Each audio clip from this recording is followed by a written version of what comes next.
Okay, so picture this.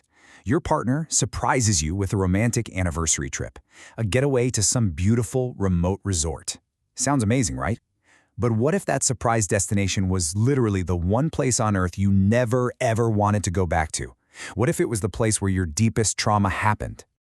This phrase, it's so simple. A slight sound occurs, but it becomes this absolutely chilling, recurring thing in our story. You know that tiny noise in the dark that tells you you're not alone? The one that makes the hair on your arms stand up? Yeah, that's the sound. And it's our first clue that this anniversary trip is about to go so wrong. So that's the real question we're digging into here. How can a gesture of pure love accidentally rip open a wound that's been buried for 10 years? Let's dive in and see how our main character is forced to confront a past she thought she'd left behind for good.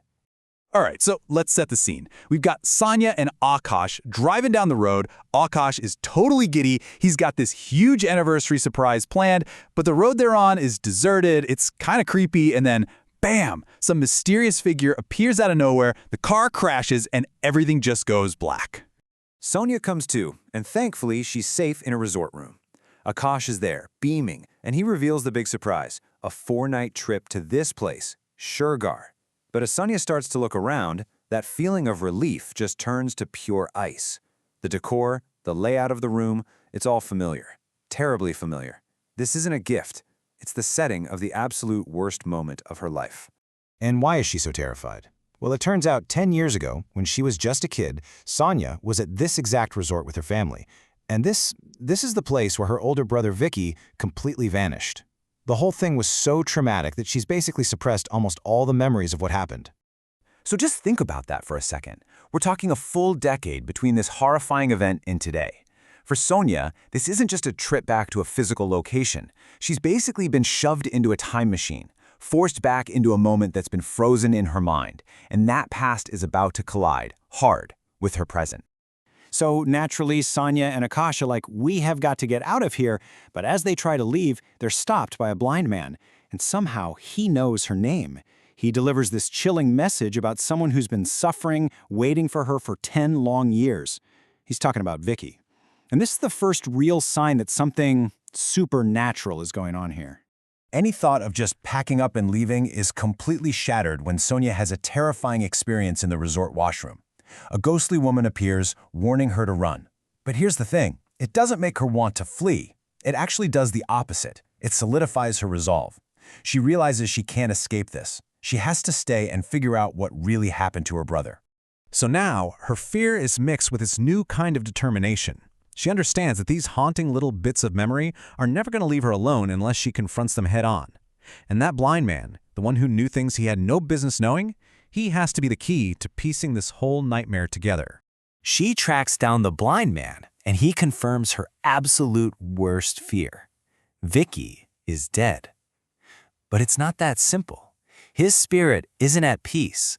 It's trapped here, suffering, caught between worlds. And the blind man tells her that she, Sonia, is the only one who can set him free. So the blind man begins to guide her through this incredibly painful process of unlocking those memories she buried so deep inside her own mind. And as those mental walls she built start to come crumbling down, the full, horrifying picture of that night finally comes into focus. And wow, her memory just comes flooding back. It wasn't a simple disappearance at all. She remembers it now. A stupid dare to go into a haunted house with her brother Vicky and another girl, Maya. And inside, they found other missing kids, all of them terrified, all trapped by the ghost of a woman. And then, the most painful part of all, she remembers Vicky sacrificing himself, creating a diversion just so she and Maya could escape. And that vengeful spirit? She has a name, Anamika. And it turns out, she was basically a monster even when she was alive. She was a private tutor who was notorious for being incredibly strict and abusive with children. This right here was her terrifying mantra. Anamika was a deeply disturbed person, terrorizing the very children she was supposed to be teaching. And you know, this cruelty was really just a dark preview of the absolute monster she would become in death. So how does a person turn into something like this? Well, it's a tragic, twisted path. First, parents wise up and stop sending their kids to her, which leaves her isolated and furious. Then, an even bigger blow. She's separated from her own son. That combination of professional failure and profound personal loss, it's just too much. She takes her own life in that house, and her spirit stays behind twisted by all that pain, so desperate not to be alone that it traps the soul of any child who wanders inside. So now, armed with the complete, horrifying truth, Sonia knows what she has to do. She and her husband, Akash, come up with a plan to confront Anamika's spirit, to free her brother, and to release the souls of all the other trapped children. But they know they can't do it alone. They realize the only person who might be able to get through to Anamika's tormented soul is the very person she lost all those years ago, her son, Ajay. They actually managed to track him down. He's a grown man now, and convince him to help them confront his mother's ghost.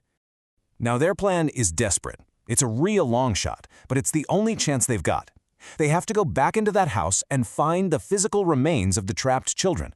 Then, in the most dangerous step, Ajay has to try to reach his mother's spirit with an emotional appeal.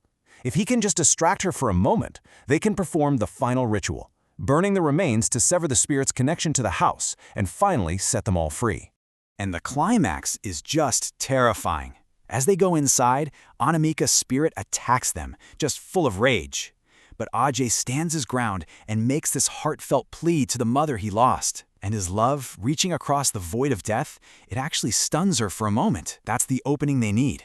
Akash and Sonia frantically gather the children's skeletons and set them on fire. And just like that, the curse is finally broken. As the flames rise, the spirits of the children are finally freed, and Sonia gets one last, beautiful, bittersweet moment with her brother. The spirit of Vicky turns to her, and he's at peace for the first time in a decade. He says these final words to her before fading away, his sacrifice now finally remembered and honored. You know, this story, while it's a supernatural horror, is ultimately about something very, very human, confronting trauma.